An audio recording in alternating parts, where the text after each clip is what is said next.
We have an amazing person here, Ilene Evans, and she is amazing with historical storytelling, many genres, but right now we're focusing on historical storytelling. And this is for the virtual workshop in the voice of our ancestors, developing first-person historical narratives. Now, Ilene, we've known each other for a long time, and had many journeys. But what is your journey when it comes to historical storytelling? When did you start really loving that and telling those kinds of stories? I think a lot of the stories that I tell come from a need that I perceive.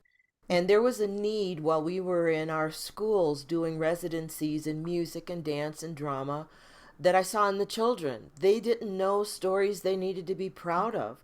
They were focused when Roots came up, the one of the most surprising things, though many families were watching it, some of the children came in and they were not identifying with those who had been enslaved, who were part of their ancestry.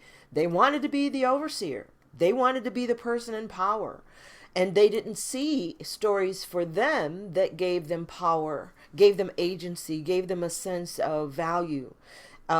And I thought, as I was learning the stories around Harriet Tubman's journey, that if I had heard those stories when I was a child, they would have affected me. I think some people on the East Coast, where I'm living now, grew up with her, and it was always echoed in the different kinds of historical journeys because you can even visit places on the East Coast. In the Midwest, where I was in Chicago at the time, this is not as present in mind. It's just not a story that was coming forward.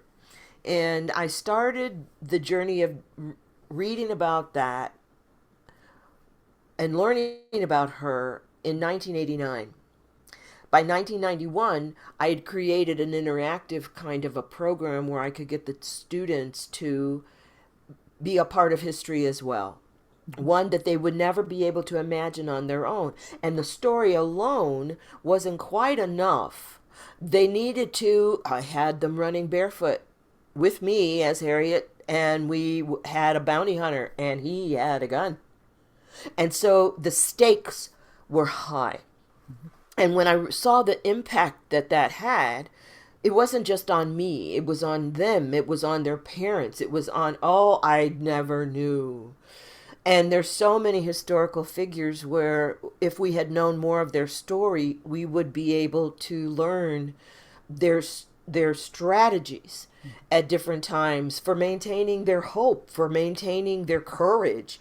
And so historical storytelling then became a journey of being immersed in that person's what I consider the essence of that person.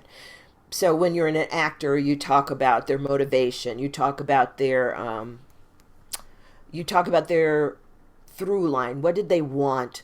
What were their goals? What were those changes in their life where they knew they would never be the same again? Um, and I found that that was true for so many people. I had a whole number of wonderful black women that I could stand in their physicality. I could feel their strength. I could embody their, whether it was the pressures they felt or the celebrations that they had. And you start to incorporate a sense of their living memory, not just that they're a page in a book, but I, these were people who breathed and walked I and I love that living memory. Now, that impact is powerful, but there's also people who struggle to tell historical stories because it turns more into a report instead of really being that essence that you talked about. Now, I know that there's a lot that you're going to be sharing within the virtual workshop itself, but maybe what's one thing that you've noticed if people are struggling that you're able to go into your workshop about more. So what's what one thing that you think, oh gosh, if they only did this. well, we have to put the story in the body. Mm, That it's the body that is going to carry the truthful essence that gives us the sense of authentic portrayal. Mhm. So you might have that wonderful script in your head, but then you're still you delivering it. How do you stand and step in their shoes, take that sense of the weight they carried, the joys they carried, the sorrows and the celebrations? So I have a number of exercises that we do where we talk about the posture, where we talk about the changing posture, and we look at them at different ages Mm. because there are these turning points. And you know, as we are getting older, how that can change. Accidents, incidents, different kinds of natural disasters. Yeah. There's All of immigration. those definitely make a Have difference. We got to save some of this, Eileen, for the workshop.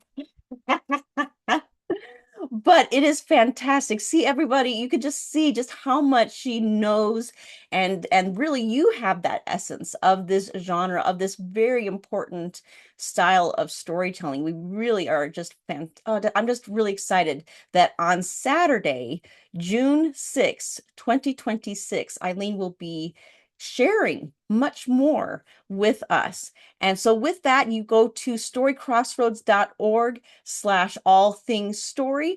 There you'll find a time zone converter, and that way, no matter where you are in the world, you'll just make it work for you. And if for some reason you can't make it virtual live, then you can opt in registration for the recording.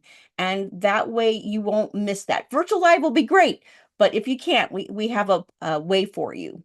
So with that, everyone, please think about who you would like to research, or even a period of time, and maybe you haven't figured out that who yet.